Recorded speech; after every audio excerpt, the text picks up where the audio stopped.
കെട്ടിപ്പിടിച്ച് റെക്കോർഡെടുത്ത ഒരാളുണ്ട്. ഞെട്ടിപ്പോയോ? മനുഷ്യരെയോ മൃഗങ്ങളെയോ തലയിണയോ ഒന്നുമല്ല, കെട്ടിപ്പിടിച്ചത് മരങ്ങളെയാണ്. അതും ഒന്നും രണ്ടുമല്ല, 1000-ലേറെ. ഖാനയിൽ നിന്നുള്ള വിദ്യാർത്ഥി അബൂബക്കർ താഹിറുവാണ് ഈ സാഹസത്തിന് പിന്നിൽ.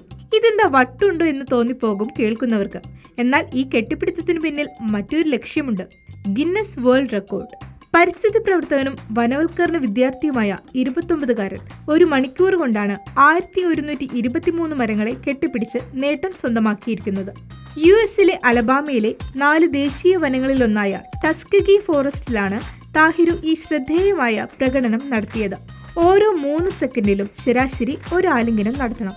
ഒരു മരവും ഒന്നിലധികം തവണ കെട്ടിപ്പിടിക്കാൻ പാടില്ല. മാത്രമല്ല, ഒരു മരത്തിനും കേടുപാടുകൾ വരുത്താനും പാടില്ല. ഈ പറഞ്ഞ കാര്യങ്ങളിൽ ഏതെങ്കിലും സംഭവിച്ചാൽ മത്സരത്തിൽ നിന്ന് അയോഗ്യനാകും. വ്രതാനുഷ്ഠാനത്തിലായിരുന്നതിനാൽ മത്സരത്തിനിടെ വെള്ളം കുടിക്കാൻ കഴിയാത്തത് ഒരു പ്രധാന വെല്ലുവിളിയായിരുന്നു.